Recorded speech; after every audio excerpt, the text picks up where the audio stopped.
بسم اللہ الرحمن الرحیم۔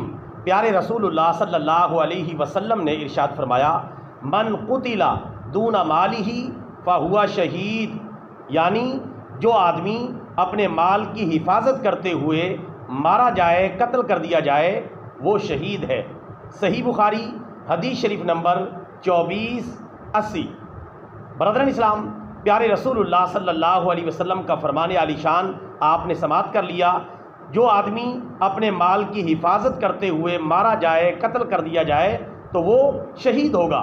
یعنی اگر ڈاکو پڑ جائیں، چور پڑ جائیں اور مال لوٹنے پر تل جائیں، اب گھر کے مالک کے لیے دو راستے ہیں۔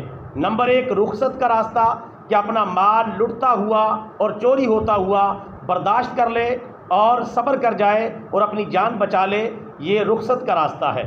اللہ تعالیٰ کل قیامت کے دن ایسے ڈاکو اور چور سے خود اسے بدلہ دلوا دے گا۔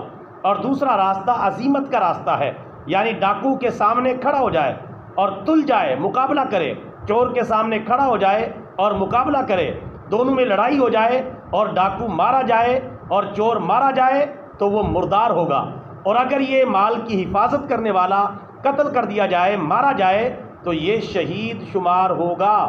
یہ ہے پیارے نبی صلی اللہ علیہ وسلم کے فرمان عالی شان کا مطلب کہ جو آدمی اپنے مال کی حفاظت کرتے ہوئے مارا جائے تو وہ شہید ہوگا۔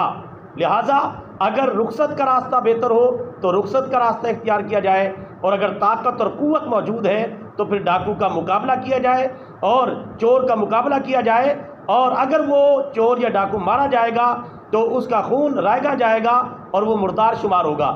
اور اگر وہ گھر کی حفاظت کرنے والا، اپنے مال کی حفاظت کرنے والا مارا جائے تو پیارے نبی صلی اللہ علیہ وسلم کے فرمان کے مطابق وہ شہید ہوگا۔